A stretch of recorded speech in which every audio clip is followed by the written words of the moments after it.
Alors, bonjour, je me présente rapidement. Martin Pointet, je suis architecte DPLG. J'ai un parcours un peu particulier, ça résonne un peu avec des discussions de ce matin. Moi, pendant mes études d'architecture, j'ai passé un CAP de maçonnerie. Donc, après mes études d'architecture, j'ai monté une entreprise de construction avec 6 collègues. Et on a fait des chantiers, des constructions, de l'éco-construction, beaucoup de terre crue. Donc je suis assez spécialisé dans la construction en terre avec un bagage plutôt technique.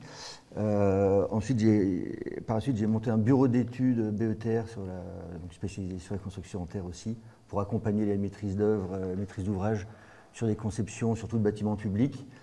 Et depuis 4 ans, là, je suis enseignant, chercheur à l'école d'architecture de Grenoble, et j'ai intégré le laboratoire AECC, l'équipe Cratère.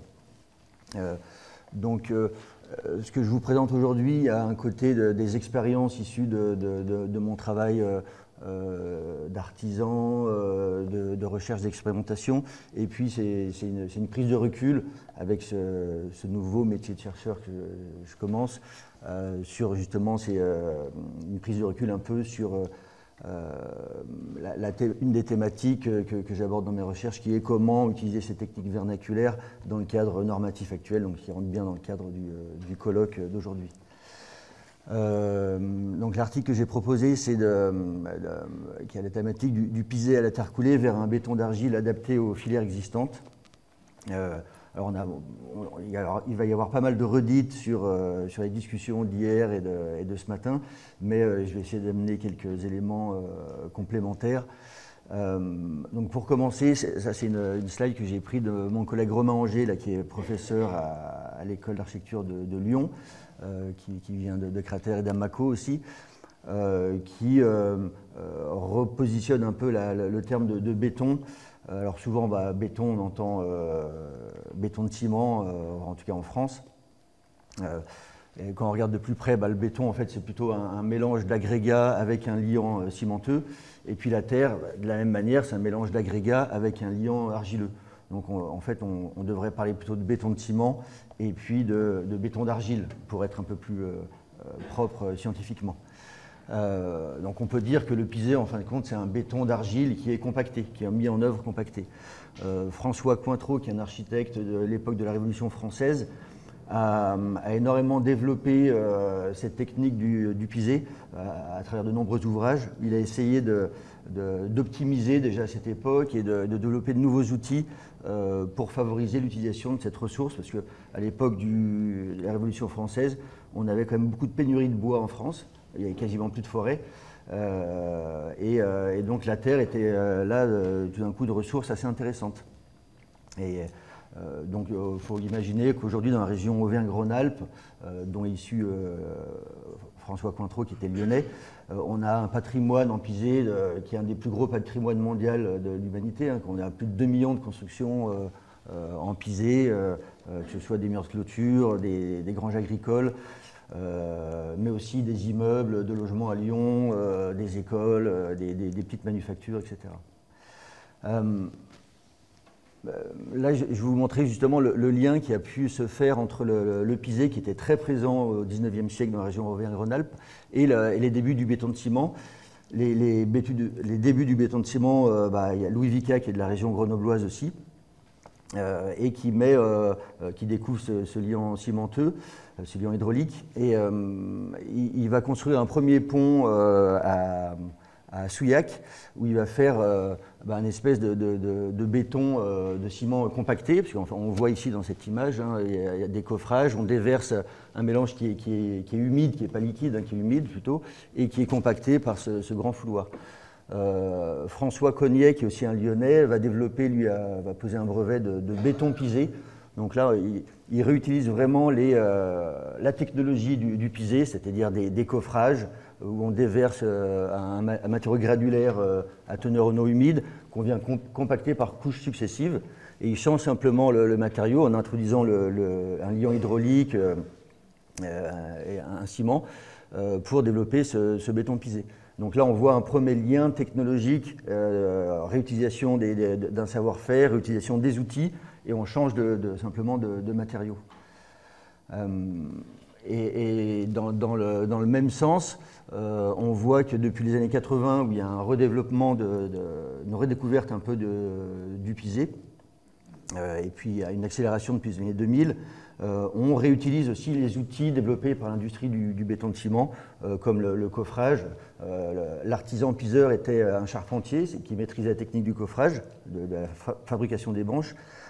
L'artisan qui fait des voiles en béton de ciment, c'est un maçon coffreur, pareil, qui maîtrise le coffrage, donc il y a ce lien très fort du coffrage.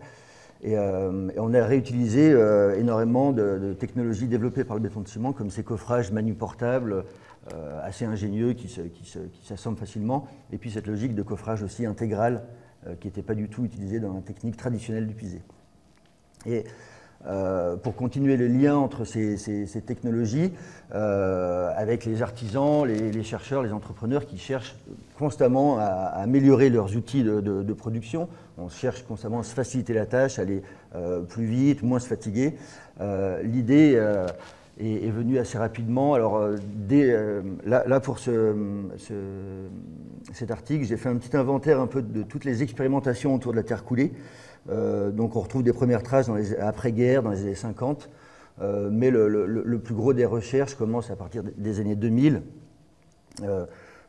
où on se re-questionne en se disant tiens, on va essayer de réutiliser la technique du béton de ciment, de couler en fait liquide une terre, pour se faciliter la tâche, gagner du temps et baisser les coûts de production, pour en quelque sorte essayer de démocratiser le mur massif monolithique en terre qui est aujourd'hui, on en parlait hier, le pisé qui est assez coûteux parce que demandant beaucoup de main d'œuvre.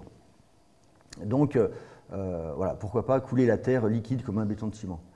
Donc il y a des premières expérimentations qui se font dans plusieurs pays en parallèle, au Mexique, en France, au Japon, pas forcément concertées, avec plusieurs approches. Alors une approche plutôt matériaux, où on va essayer de se dire, tiens, comment est-ce qu'on peut couler liquide sans rajouter d'eau et décoffrer vite. Donc ça, c'est les enjeux de la terre coulée, hein. On veut couler liquide, mais on ne met pas trop d'eau, un peu comme dans le béton de ciment. Plus on met d'eau, moins c'est costaud. Il va y avoir des porosités dans le matériau, des faiblesses. Donc on veut être liquide, mais sans trop d'eau. Et on veut surtout décoffrer très vite pour que le matériau sèche, et puis surtout pour une question de rotation des coffrages, encore une économie de chantier. Donc il y a une logique d'un côté de recherche qui est plutôt centrée sur l'ingénierie matériaux, sur de la formulation, formuler des matériaux, on va être ingénierie matériaux, et puis une logique de recherche plutôt mise en œuvre, où on va essayer de voir comment est-ce que la mise en œuvre pourrait faciliter ce coulage et ce décoffrage rapide. Donc la partie ingénierie matériaux a débouché assez vite sur l'ajout de l'ion hydraulique pour figer la boue qu'on coule et pour que ça durcisse et puis qu'on puisse décoffrer rapidement. L'ajout de dispersants aussi pour pouvoir, comme les bétons de ciment, couler liquide avec des dispersants qui optimisent la quantité d'eau dans le mélange. Et puis, donc ça c'est plutôt les recherches matériaux. À l'international, il y a aux États-Unis plutôt des terres coulées stabilisées au plâtre qui va pareil figer le mélange pour pouvoir décoffrer assez vite. Francis Kéré aussi utilise cette technique au Burkina Faso, plutôt en terre coulée stabilisée au ciment. On voit que derrière ça, l'idée c'est quand même de la réutilisation des lignes de production existantes de l'industrie du béton de ciment. C'est-à-dire on réutilise, là c'est un chantier en terre coulée qui a été fait en 2018 en Nord-Isère. On réutilise le coffrage intégral. Hier, on le voyait très bien avec Studio Lada là, sur le projet de Maringue. Alors là, ici, c'est un chantier où c'est des artisans d'une entreprise de maçonnerie conventionnelle. Ils vibrent leur terre coulée, ils font leur coffrage. On peut utiliser le camion toupie. Alors ça, c'est bon. Donc c'est un premier chantier où on a pu faire un passage en centrale à béton, donc amener des granulats de la terre dans une centrale à béton. C'est dans la carrière du Boulonnais. Le chantier est à une trentaine de kilomètres et on a été livré en camion toupie pour montrer que voilà, on peut complètement réutiliser la filière du béton de ciment en changeant cette fois-ci le matériau, un peu comme il y a eu au 18e avec 19e avec Vicat et Cointreau. Alors, il y a beaucoup de chantiers qui ont été faits avec cette technique de la terre coulée stabilisée au ciment et dispersée avec des adjuvants. Il y a un article scientifique de Hugo Huben, qui est un des fondateurs du cratère, et Henri Vandamme, en 2016, là, pour le colloque Terra Éducation, qui a bien montré le peu d'intérêt de ce matériau, en fin de compte, quand on stabilise au ciment, même 4, 5, 8% dans un mur en terre crue. En fait, on met plus de ciment que dans un parpaing, qui est un matériau creux, vide, où on a optimisé les pourcentages. Donc, en fin de compte, si on voulait construire en biosourcé, ça serait, je pense, plus pertinent de construire ces murs en parpaing qu'en terre coulée. C'est ce que dit l'article, et ils n'ont pas tout à fait tort en termes de bilan d'impact carbone, et c'est ce qui nous intéresse. Donc ça a mis un peu un petit coup de froid au développement de cette technique. Il y a quand même alors des tentatives un peu semi-industrielles, et j'ai bien aimé la présentation précédente de Thomas, où il y avait l'artisan, le petit producteur et puis l'industriel, parce que je vais reprendre un peu cette logique-là de semi-industriel. Là, c'est Cemater qui a développé une centrale à béton mobile qui se déplace sur le chantier et qui va récupérer les terres de site pour fabriquer sa terre coulée. Alors, il avait posé un ATEX de type A un peu pour breveter son procédé. Entreprise qui a fermé, un peu pareil avec ces entreprises qui essaient de se développer avec des filières qui ne sont pas tout à fait en place, et c'est toujours assez fragile. Et puis, on a eu l'avant-goût avec Point P là, qui travaille avec ce procédé, la Saint-Gobain et l'entreprise Norpère, où là on a vraiment un industriel qui va utiliser une terre d'excavation fortement stabilisée. Donc pareil, on est plutôt sur en fait, une solution de béton bas carbone, qu'on appelle béton bas carbone, c'est-à-dire qu'un béton de ciment avec des granulats sales plutôt qu'une terre coulée stabilisée. Mais justement, c'est assez délicat, parce que c'est en même temps assez intéressant. C'est-à-dire qu'ils utilisent une terre d'excavation, donc des ressources locales. Ils utilisent des remplissages de mobs, donc avec un système constructif déjà en place. En fait, ils amènent simplement un ajout de formulation de matériaux, et ils s'insèrent dans les filières locales avec très peu d'investissement. Donc c'est assez intelligent. Mais et en même temps, c'est pervers, parce qu'ils communiquent sur un matériau à base de terre, alors que ce n'est pas du tout de la terre, c'est un béton bas carbone. Donc assez dangereux pour la filière terre, qui nous déstabilise un petit peu. De la même manière, des plus petits producteurs, mais quand même avec cette logique de communication. Argilus qui a développé un béton d'argile, mais en fait qui a un béton bas carbone, parce qu'avec pas mal d'adjuvants aussi dedans. Materop, aussi une entreprise sur Bordeaux, qui avait commencé à communiquer sur un béton d'argile, et puis maintenant qui est plutôt sur une typologie de béton de site, justement. Le béton de site étant un béton où on va prendre les granulats locaux, et en ajoutant par contre une forte dose de ciment pour contrecarrer le côté vivant de la terre qu'on a, et qui est un peu instable. Donc, en parallèle de ces développements plutôt ingénierie matériaux, il y a aussi une partie de développement, moi qui m'intéresse plus particulièrement, qui est plutôt sur le développement logique, de réfléchir sur comment la mise en œuvre pourrait faciliter le coulage et le décoffrage. Donc, par exemple, là, c'est l'utilisation de coffrage perspirant, où on va, à travers des pots de coffrage poreuses, permettre l'évaporation de l'eau pour pouvoir décoffrer sans ajout de ciment ou de dispersant. Alors, les dalles, par exemple, ça c'est une dalle qui a été réalisée dans le laboratoire d'Amaco, 50 mètres carrés. Là, c'est juste de la terre coulée, de l'argile, du sable et du gravier, sans ciment, sans adjuvant. Vu qu'on n'a pas besoin de décoffrer, et on peut couler assez facilement. Alors Amaco aussi a développé et rentré un peu dans cette logique en travaillant plus sur du coffrage perspirant, mais plutôt sur du coffrage perdu, noyé dans la masse.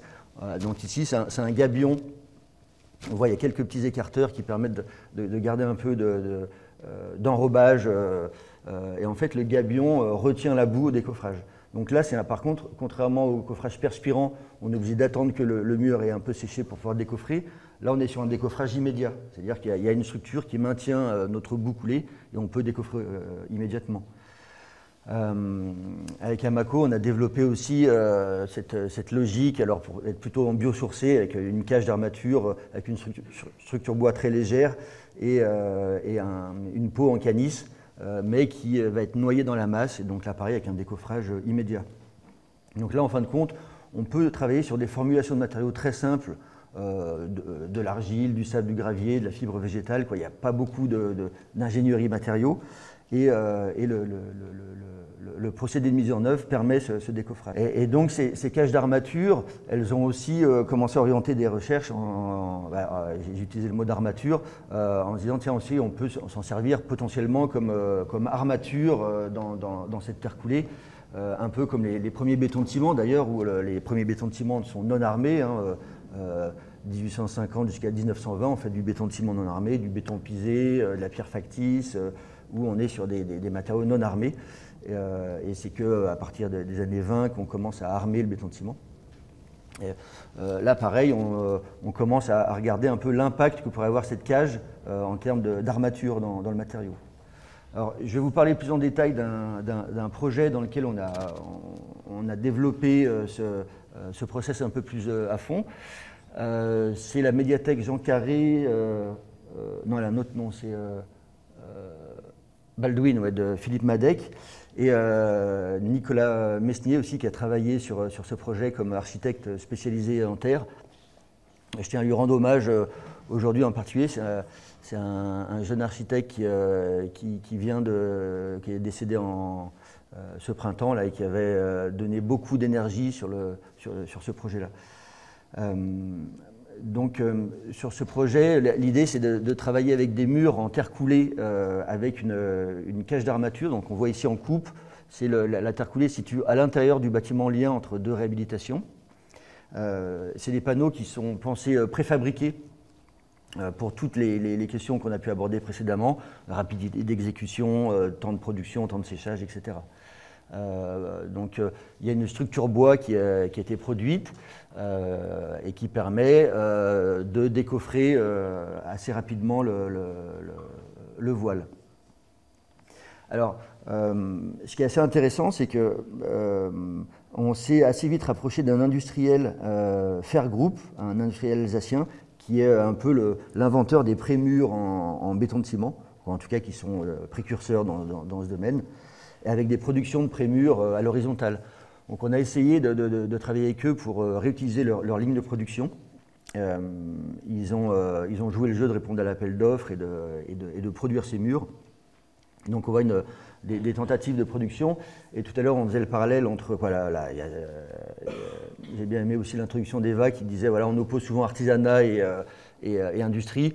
Fer Group, c'est un groupe industriel, mais leur maison mère, en fait, ils ont un savoir-faire artisanal incroyable. Et là, ils ont des artisans, des ingénieurs qui formulent, des géotrouve-tout, et il y a vraiment un savoir-faire très important dans leur maison mère où justement ils essaient de développer de nouveaux produits. Donc pour eux, ça a été assez facile de travailler avec ce matériau, un peu compliqué parce que plus dur à vibrer. On travaillait sans dispersant, donc il fallait mettre plus d'énergie à la vibration pour qu'il se mette en place. Je ne rentre pas trop dans les détails du chantier, de la production, parce qu'il y a eu quelques complications. Mais le fait est qu'ils ont réussi à produire une trentaine de murs en terre coulée non stabilisés avec cette cage d'armature noyée à l'intérieur. Et ce qui est intéressant, c'est que tout à l'heure on parlait d'ATEX, là on est sur une technique innovante, technique non courante, etc. Donc chantier public, on pourrait se dire on n'arrive pas à construire. Là on a réussi à justifier en fait par le système constructif d'une structure poteau-poutre avec cette cage d'armature en bois noyée. Le bureau de contrôle a dit bah oui, en fait ce que vous faites c'est un torchis-coulé, donc moi je vous le valide comme voilà, technique de remplissage, etc. Donc bon, ça a été des discussions quand même, c'était pas si simple, mais on n'a pas du tout posé d'ATEX. Il y a juste eu un petit essai l'essai du sac là, je ne me rappelle plus comment il s'appelle, pour voilà, qui se fait sur le chantier, qui n'était pas très coûteux et qui a permis la validation de ce système constructif que je trouve assez intéressant parce qu'il mixe vraiment logique industrielle, savoir-faire artisanal, filière terre crue, filière aussi industrielle, plusieurs écosystèmes. Hier, on parlait d'écosystèmes conviviaux. Là, il y a un mélange d'écosystèmes qui est assez intéressant. Et voilà, je vais conclure par voilà, en disant, en fait, ça m'a donné pas mal à réfléchir les discussions d'hier puis de ce matin. Et c'est vrai que je me dis qu'une préfabrication de petits éléments manufacturés, voilà, je utilise le mot manufacture pour ne pas utiliser le mot industrie qui fait toujours peur, mais on est dans cette logique un peu industrielle, pourrait permettre l'utilisation de ressources locales, de croiser aussi ces écosystèmes qui souvent sont opposés, industriels et artisanaux, pour créer un peu une culture constructive commune et remettre un peu du lien entre ces acteurs qui sont souvent opposés, ciment, terre, industriel, artisanat. Et je trouve assez intéressant de justement remettre du lien et une culture constructive commune.